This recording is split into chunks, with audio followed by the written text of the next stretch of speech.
Nah,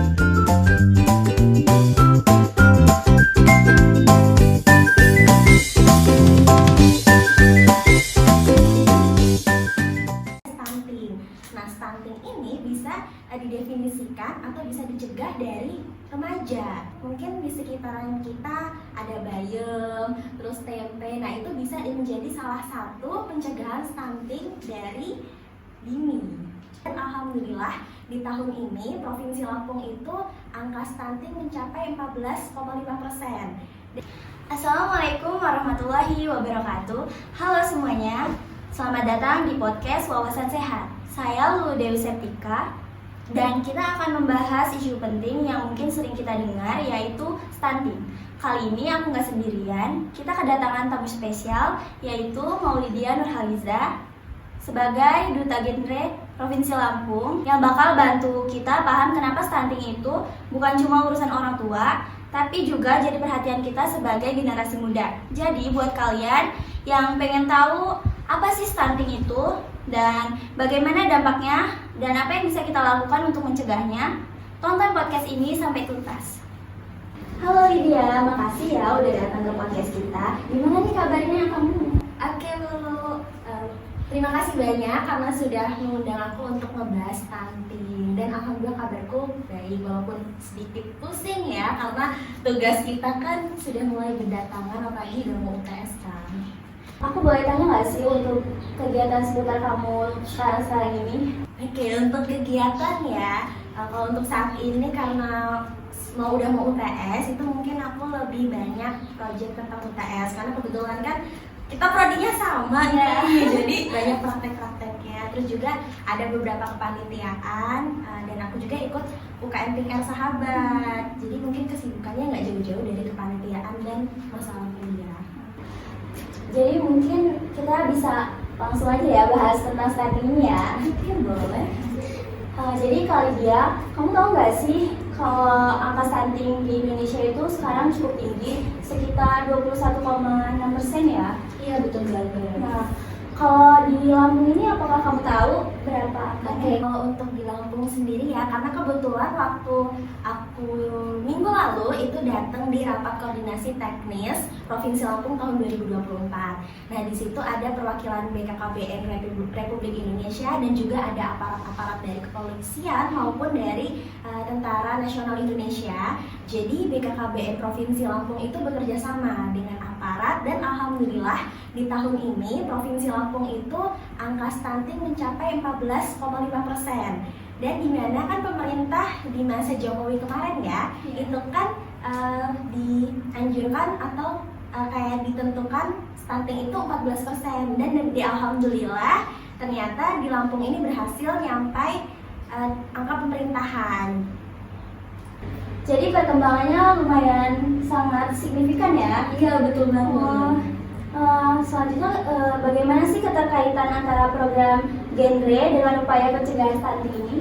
Oke, kalau untuk program genre, sebelumnya mungkin banyak banget nih asing tentang genre itu apa. Jadi genre itu adalah generasi berencana, di mana generasi berencana itu merupakan salah satu program dari BKKBN atau Badan Kependudukan dan Keluarga Berencana Nasional. Salah satunya itu mungkin kalau di kampus-kampus itu ada namanya UKM PR. Nah, kalau di UIN sendiri kita ada PR Sahabat ya. Nah, salah satunya itu adalah program kerjanya selain tentang masalah remaja banget nih, itu ada stunting. Nah, stunting ini bisa didefinisikan atau bisa dicegah dari remaja.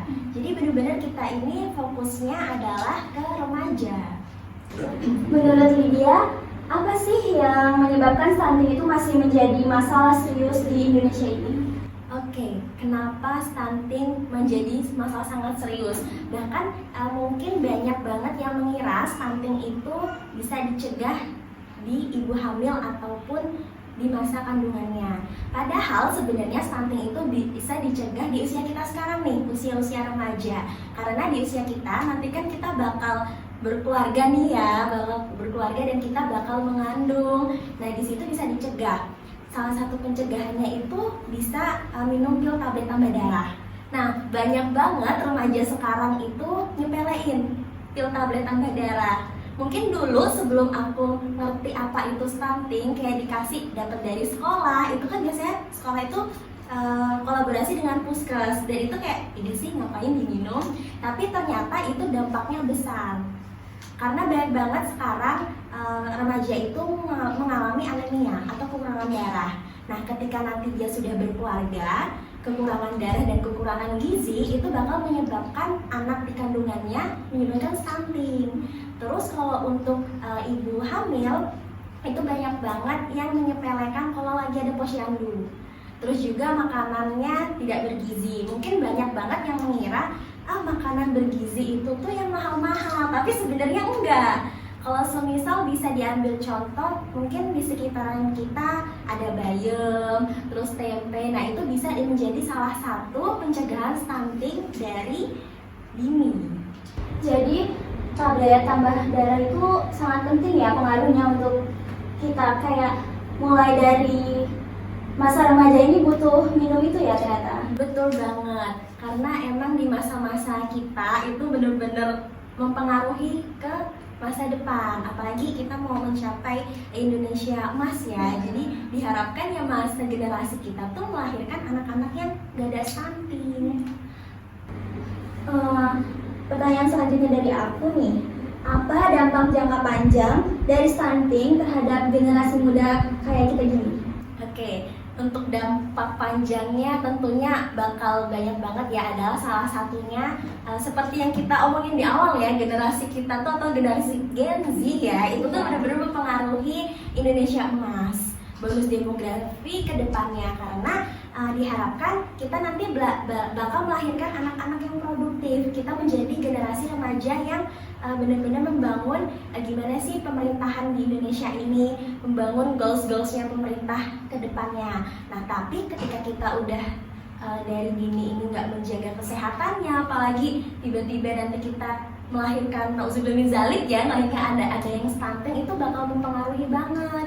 Dan kayak kita tidak bisa buat keluarga yang harmonis karena kan stunting. Nah, stunting ini juga banyak penyebabnya, salah satunya banyak banget kasus entah itu di berita ataupun TikTok dan media sosial lainnya, ketika nanti keluarganya ada anaknya nih, anaknya stunting, jadi tuh mempengaruhi banget di dalam keluarganya, karena keharmonisannya tuh kayak gara-gara anaknya stunting terus tiba-tiba kayak ya udahlah ngapain diurusin anaknya.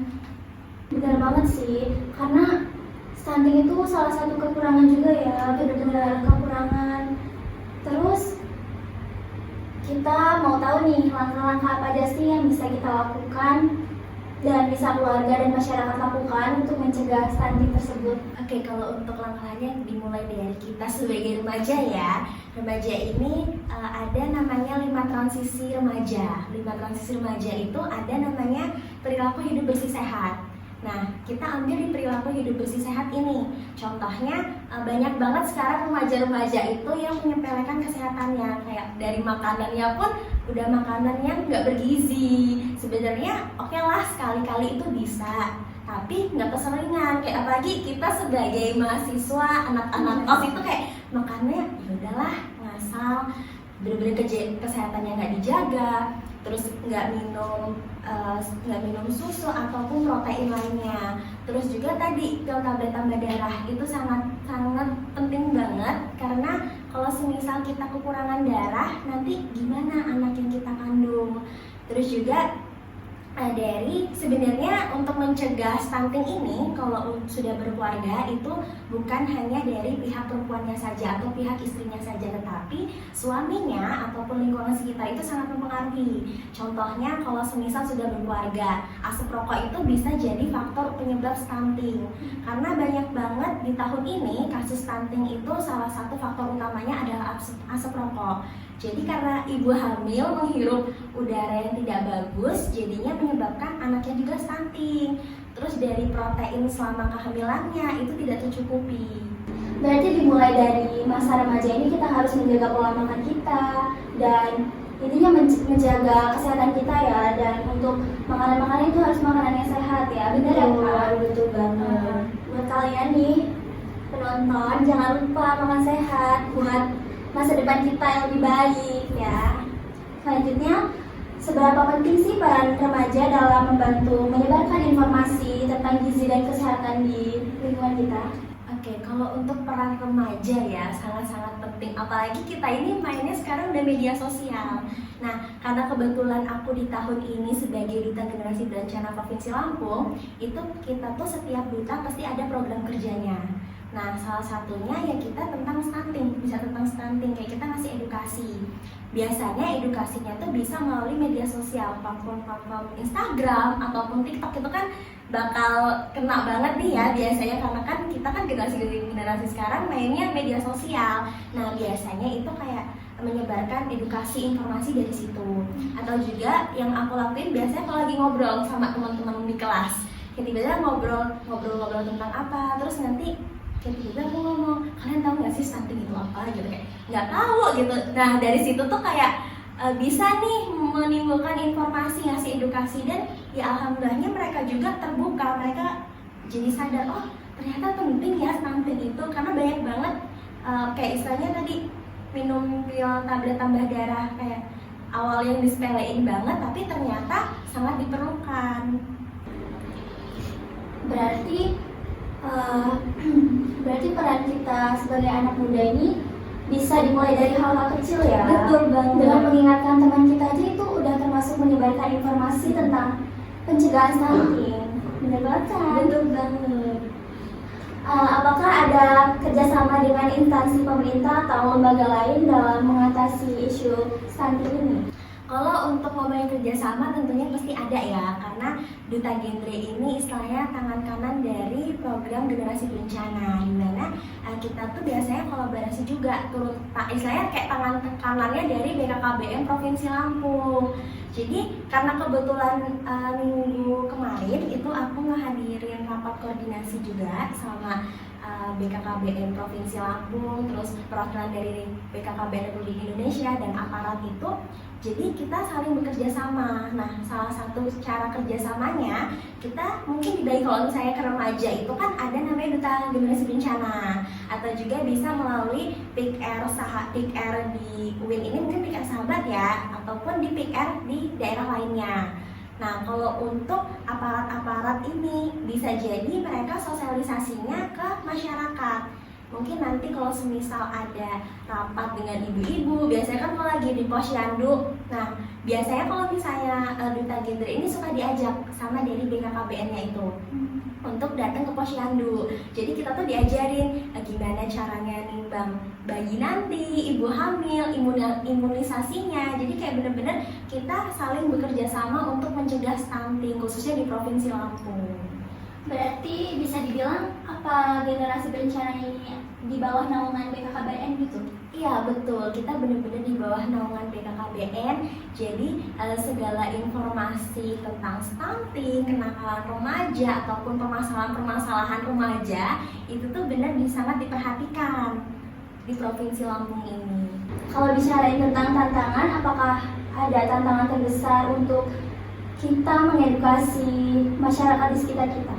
Kalau untuk tantangan pasti ada ya, karena kan nggak semua masyarakat ini bisa mendengarkan. Nah, ada beberapa kejadian kalau mungkin sebagai duta nih kita ngasih sosialisasi. Mungkin karena kita dianggapnya masih kecil, itu tuh kadang tuh nggak banyak sih. Ada beberapa yang ngomong kayak masih kecil, ngapain ngasih edukasi gitu. Padahal sebenarnya kita ngasih edukasi juga kan udah ada pembelajaran di sebelumnya.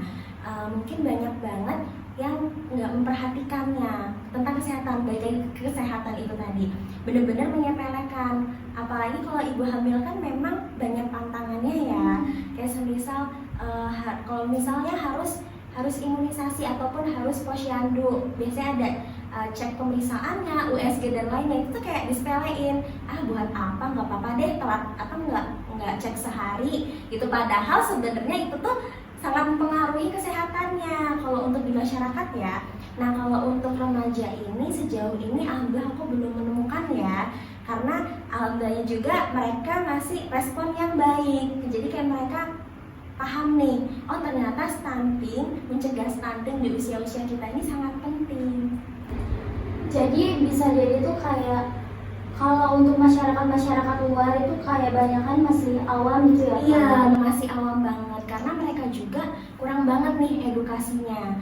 Edukasi tentang stunting, makanya kayak menganggap stunting apaan gitu kan. Jadi masih banyak nih masyarakat yang menyepelekan tentang hal stunting ini ya. Bagaimana sih cara kamu menyampaikan informasi supaya terlihat menarik gitu bagi generasi kita, supaya mereka juga teredukasi dengan informasi yang kamu berikan? Oke, kalau untuk informasi ya, salah satunya ada di podcast ini yang kita lakuin sekarang. Karena kita mungkin mengikuti perkembangan zaman ya. Kalau semisal zaman sekarang mungkin podcastnya lebih kayak face to face. Kan biasanya ada yang platformnya dia cuma dengerin suara aja ya, nggak ada tampilan Ya, seperti yang radio iya, gitu ya. radio gitu kan. Sebenarnya radio juga bisa. Terus dari podcast dari YouTube ataupun TikTok. Terus kalau aku itu seringnya biasanya di TikTok ataupun Instagram.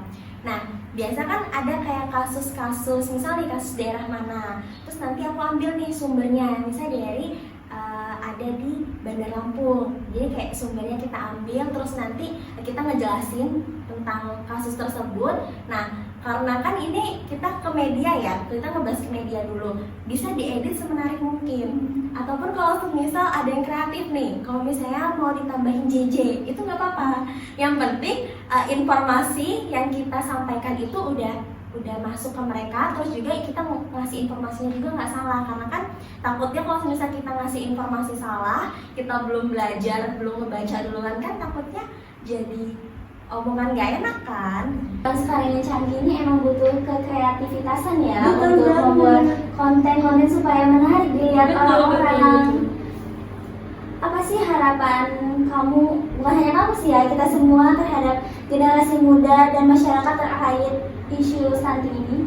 Oke, harapannya ya khususnya di Provinsi Lampung, tentunya kita harus menghindari stunting, cegah stunting sejak dini, sejak masa-masa kita remaja ini. Nah, mungkin banyak banget kasus udah mengalami stunting. Nah, kalau sudah mengalami stunting ini mungkin ada beberapa yang susah untuk disembuhkan. Kan kayak sedih gitu ngelihatnya, ada yang nyampe kurus, bahkan nyampe merenggut nyawanya gitu. Makanya dari itu kita sebagai remaja nih dimulai dari kita, karena kalau bukan kita siapa lagi. Itu mencegah stunting dari sekarang. Kita harus paham mengenai stunting itu apa, gimana cara mengatasinya. Kalau misalnya kita belum bisa mulai, kayak kita harus ngasih tahu nih ke semua orang yang kita kenal. Kayak misalnya kita ketemu teman, kita stunting nih, kita ngebahas stunting, kayak itu juga kan kayak aneh ya. Nah, kita kayak mulai dulu dari hal-hal kecil, kayak misal kita minum pil tablet tambah darah, terus minum vitamin. Kalau semisal kita nih, mungkin banyak banget remaja sekarang ngalamin anemia, dan itu fatal banget kalau semisal dia sudah mengandung anaknya. Itu bisa jadi bukan hanya merenggut bayinya, tapi ibunya juga. Nah, di Duta Generasi Berencana juga kita ada modul pembelajaran tentang anemia. Jadi di situ kita bakal belajar nih tentang anemia apa. Terus kalau semisal kita beli makanan, kan biasanya di belakangnya ada cek gizinya tuh. Nah, kita belajar di situ cek gizinya. Jadi dimulai dari hal-hal yang seperti itu, kita memperhatikan apa yang kita konsumsi, itu sangat berpengaruh. Jadi harapannya kita tidak boleh asing lagi ya dengan stunting, harus benar-benar tahu nih gimana cara mencegahnya, karena ya baik lagi, kalau bukan kita siapa lagi. Dan bukan dari sekarang, kapan lagi? Betul. Terus juga masih banyak, kebanyakan malah yang mengalami anemia itu dari kalangan perempuan ya, Kak. Betul. Karena bisa disebut juga perempuan itu ada tamu setiap bulannya yang harus mengeluarkan darah gitu.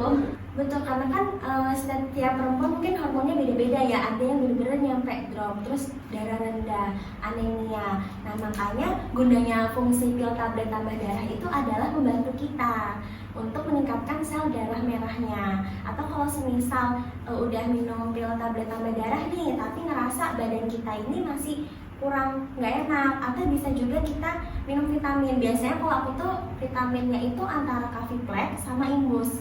dan itu benar-benar ngaruh. Kalau semisal sekiranya emang tetap masih drop, itu kita bisa langsung berobat ke puskes ataupun ke rumah sakit, karena itu balik lagi, setiap perempuan itu beda-beda kalau lagi ada tamu bulanan. Vitamin juga berarti sangat penting ya untuk menambah imun kita supaya menjadi lebih kuat, apalagi di saat sedang masa haid tersebut ya. Betul banget. Nah, dari kamu nih, pesan apa sih yang bakal kamu sampaikan untuk para pendengar kita tentang untuk peduli dengan pencegahan stunting ini? Oke, pesannya karena kita ini lagi remaja ya, masa-masa remaja, harapannya dan pesannya kita selalu menjaga kesehatan. Kita harus menerapkan pola hidup bersih dan sehat. Mungkin banyak mengira pola hidup bersih dan sehat itu hanya makan dan minuman yang bergizi, tapi ternyata faktor lingkungan itu sangat penting. Kayak kita melihat sampah itu kayak biasanya udah tinggal buang aja. Nah, kita sebagai remaja juga tuh harus memperhatikan faktor lingkungan kita. Nah, stunting itu bukan cuma hanya dicegahnya ini dari yang aku sebutin di awal tadi ya, dari lingkungan itu sangat mempengaruhi. Kalau semisal udaranya kotor, kitanya menghirup udara nggak sehat kan bakal mempengaruhi nih. Dan khususnya bagi remaja-remaja putri, tidak lupa untuk meminum pil tablet tambah darah, minum vitamin, dan menjaga pola makan, kurang-kurangi junk foodnya ataupun seblak ya biasanya ya. Kayak yang makanan-makanan kurang sehat itu bisa dikurangi dari sekarang, karena mungkin kita sekarang ini nggak ngerasa kayak ya udahlah bodo amat, tapi kita nggak tahu beberapa tahun kemudian itu bakal muncul penyakit-penyakit yang kita timbulkan sendiri dari awal. Dan untuk remaja putra ya, itu juga ketika nanti sudah menjadi kepala keluarga, untuk keluarganya ini ketika dia emang merokok, jangan merokok di hadapan ataupun di satu ruangan dengan ibu hamil. Ya kalau emang nggak bisa ditahan ya udah menjauh. Terus juga bener-bener dijaga kesehatannya, karena kan kalau semisal sudah berkeluarga bukan cuma satu orang aja ya peran pentingnya. Karena udah berkeluarga jadi kayak harus bekerja sama. Karena keluarga yang sehat adalah keluarga yang tidak terkena stunting. Nah, jadi dimulai dari remaja seperti kita ini sangat penting ya untuk pencegahan stunting ini. Jadi diharapkan untuk kita semua menjaga pola makan kita, kesehatan kita untuk mencegah stunting ini demi generasi selanjutnya ya. Betul banget. Nah, untuk teman-teman semua penting untuk kita untuk menjaga pola makan kita, kesehatan kita dimulai dari usia saat ini ya. Betul. Nah, untuk remaja putri itu sangatlah penting untuk menjaga kesehatan kita. Jangan lupa minum tablet tambah darahnya. Tablet tambah darah itu sangat penting untuk mencegah stunting ini supaya anak-anak kita nanti tumbuh dengan sehat dan menjadi generasi bangsa yang baik gitu. Nah, dari Lydia apalagi nih yang mau disampaikan kepada para pendengar kita? Oke, pesannya ya, jadilah remaja yang sehat, cerdas dan ceria. Kalau semisal dari kita ini, mungkin kita sudah tahu nih edukasi tentang stunting itu apa, bisa nih disampaikan ke keluarganya, keluarga terdekat, karena itu bisa jadi salah satu faktor untuk mencegah stunting. Jadi makin banyak yang tahu nih edukasinya. Terus ketika kita sudah berkeluarga, tetap dijaga kesehatannya, terus makanan dan minumannya diperhatiin. Dan ketika kita sudah berkeluarga, harapannya kita bisa menjadi keluarga yang sehat juga, bisa tahu nih apa saja yang dikonsumsi untuk keluarga kita yang baik, tidak ngasal ya untuk ngasih makanan dan minumannya. Apalagi kita bakal menjadi seorang ibu, harus sangat diperhatikannya, dan juga kita harus memperhatikan tumbuh kembang anaknya. Karena kan kita sebagai ibu ya, kita sebagai istilahnya fondasi utamanya anak. Oke, salah satu faktornya lagi ketika kita sudah berkeluarga atau sudah siap berkeluarga itu, kalau dari BKKBN juga ada usia ideal menikah. Nah, usia ideal menikah itu 21 untuk perempuan dan 25 tahun untuk laki-laki. Nah, tapi jangan mentang-mentang kita nih, misal remaja putri udah merasa 21 tahun, oh udah siap nih nikah. Enggak kayak gitu, kayak oh udah harus nikah ya, enggak. Selain kita udah menyiapkan usia ideal menikah, itu kita harus juga menyiapkan kesiapan berumah tangga. Karena kan kalau rumah tangga kita udah bukan ngurusin diri sendiri ya, udah ngurusin suami dan calon anak-anak kita nanti. Jadi harapannya kita tidak menikah di usia anak ya, karena usia anak itu salah satu faktor juga melahirkan anak stunting. Karena ketika dia belum siap melahirkan, rahimnya belum siap melahirkan, dan juga edukasinya belum ngerti, belum paham, belum siap dari emosi, fisiknya, mentalnya, dan itu bakal melahirkan anak yang stunting. Dan harapannya kita sebagai remaja menyongsong Indonesia Emas di tahun 2045, melahirkan anak-anak dan menjadi usia-usia produktif, terhindar dari kasus-kasus permasalahan remaja, dan salah satunya adalah stunting. Nah, jadi harapannya setelah teman-teman semua mendengarkan podcast ini ya, dapat mengetahui stunting itu apa, cara mencegahnya apa, dan juga tadi usia ideal menikah ya bagi perempuan dan laki-laki. Jangan nanti ketika kita sudah lulus langsung buru-buru nikah. Karena sebagai remaja juga ada namanya 5 transisi remaja loh. Jadi 5 transisi remaja itu yang pertama adalah perilaku hidup bersih dan sehat, terus melanjutkan pendidikan, mencari pekerjaan. Setelah mencari pekerjaan, kita baru berkeluarga. Nah, setelah berkeluarga itu kita kembali ke masyarakat. Setelah kita melewati 5 transisi remaja itu, harapannya dan semoga aja kita udah siap berkeluarga. Karena baik lagi, keluarga itu adalah faktor utama anak. Jadi jangan sampai kita ataupun orang di sekitar kita melahirkan anak stunting. Kita cegah dari sekarang karena ini waktunya yang tepat untuk mencegah stunting. Dan untuk kita para remaja harus melewati 5 transisi yang disebutkan tadi dengan harapan menjadi keluarga yang sehat dan keluarga yang harmonis di masa depan nanti, dengan tidak ada dan tidak melahirkan anak-anak stunting ya. Betul. Mungkin itu tadi pembicaraan kita tentang stunting ya. Terima kasih telah mendengarkan episode kali ini tentang stunting. Semoga informasi yang kita sampaikan tadi dapat berguna dan membantu kita semua untuk pencegahan stunting ini. Bersama kita bisa cegah dan atasi stunting untuk generasi Indonesia yang lebih sehat dan cerdas. Sampai jumpa di episode selanjutnya. Tetap jaga kesehatan dan berbagi kebaikan. Saya tutup. Terima kasih Kak Lydia dan teman-teman para pendengar. Wassalamualaikum warahmatullahi wabarakatuh.